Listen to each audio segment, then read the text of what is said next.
अस्सलाम वालेकुम everyone, welcome back. आज हम बनाएंगे easy and quick cheesy chicken sandwich. ये दो तरह से बनते हैं, तो हम आपको दोनों तरह से सिखाने वाले हैं। सबसे पहले आपको चाहिए होगी पैन, जिसमें हम इंग्रेडिएंट्स को डालेंगे और उन्हें अच्छे से भून लेंगे। उसके लिए हमें चाहिए 3 बड़े चम्मच ऑयल। ऑयल को आपने थोड़ा गर्म कर लेना है। ऑयल गर्म करने के बाद हम इसमें ऐड कर लेंगे ज़ीरा। तकरीबन हम डालेंगे ज़ीरा 1 छोटा चम्मच।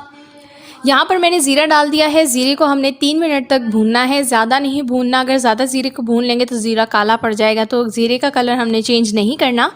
यहाँ पर डाल रही हूँ तकरीबन पाव के करीब चिकन है। उसको मैंने अच्छे से उबाल के उसके छोटे छोटे से रेशे कर लिए हैं। अगर आप चिकन नहीं भी डालना चाहते तो आप सिर्फ आलू का भी बना सकते हैं। आलू के अलावा अपनी मनपसंद मिक्स वेजिटेबल्स भी ऐड कर सकते हैं, ये बहुत ही मज़ेदार से बनते हैं। यहाँ पर चिकन हमारा हो गया। अब हम इसमें डालेंगे 1 चम्मच मिर्च, 1 चम्मच चाट मसाला, नमक डाल देंगे आधा चम्मच के करीब। हस्ब ज़ायका आप इस्तेमाल करें, बच्चों के लिए बना रहे हैं तो स्पाइसेस को कम रखें। वैसे मैंने इसमें लाल मिर्च कम डाली है और इसके अलावा चाट मसाला थोड़ा सा टेस्ट के लिए डाल दिया है, और इसके अलावा मैंने इसमें अभी तक कुछ और ऐड नहीं किया है।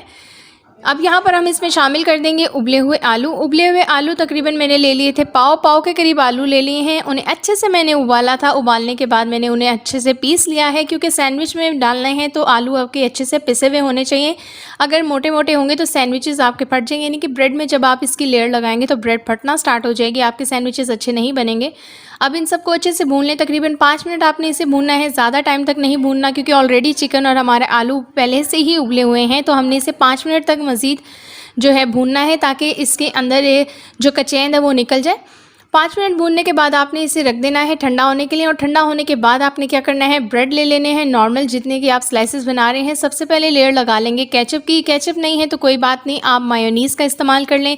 अगर वो भी नहीं है तो आप बटर वगैरह भी इस्तेमाल कर सकते हैं। यहाँ पर हमारा जो हमने बना लिया था पेस्ट सैंडविच के लिए, वो तकरीबन ठंडा हो चुका है। चम्मच की मदद से लगाएंगे और फिलिंग कर लेंगे। फिलिंग अपने हिसाब से करें, अगर ज़्यादा मोटी लेयर लगाना चाहते हैं मोटी लेयर लगाएं, पतली लगाना चाहते हैं पतली लगाएं। इसके अलावा यहाँ डाल रहे हैं हम चीज़ स्लाइस, और एक हम बनाएंगे विदाउट चीज़।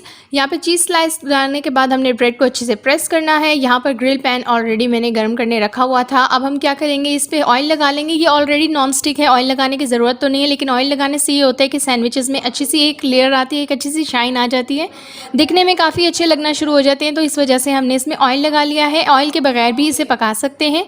मीडियम फ्लेम पर हम इसे बनाएंगे। यहाँ पर अब हमने क्या करना है, इनको सिर्फ और सिर्फ 5 मिनट एक साइड से पकाना है और 5 मिनट दूसरी साइड से पकाना है। प्रेस कीजिएगा अगर आप चाहते हैं कि इसके ऊपर जो है लाइनिंग वगैरह है। इसके अलावा आप इसे नॉर्मल तवे पर भी बना सकते हैं। वीडियो पसंद आए तो लाइक करें, नए हैं तो सब्सक्राइब कीजिएगा। सब्सक्राइब के बाद छोटा सा बेल आइकन होता है, उसे प्रेस किया करें, ताकि जैसे ही मैं न्यू वीडियो डालूँ आपको नोटिफिकेशन आए और आप ऐसे ही मज़े की आसान रेसिपीज़ इंजॉय कर सकें और सीखें कुछ अच्छा और मज़ेदार। यहाँ से 5 मिनट पकाने के बाद हमने टर्न चेंज करने के बाद दोबारा दूसरी साइड से भी 5 मिनट पकाना है। 5 मिनट से ज़्यादा नहीं पकाइएगा, जो है ये सख्त होना शुरू हो जाएंगे। अब हमने क्या करना है, इन्हें अलहदा प्लेट में रख लेना है और इन्हें कट कर लेना है अपनी मनपसंद शेप में। अब यहाँ पर हमारी गर्मा गर्म जो है क्विक चीज़ी सैंडविच एकदम तैयार है। अब मैं आपको तोड़ के ज़रूर दिखाऊंगी कि ये कैसे बने हैं। वीडियो पसंद आए तो लाइक ज़रूर कीजिएगा। वीडियो से रिलेटेड कोई क्वेश्चन है तो आप मुझे कमेंट सेक्शन में पूछ सकते हैं। लीजिए, हमारे चीज़ सैंडविच तैयार हैं। Thanks for watching. अल्लाह हाफ़िज़।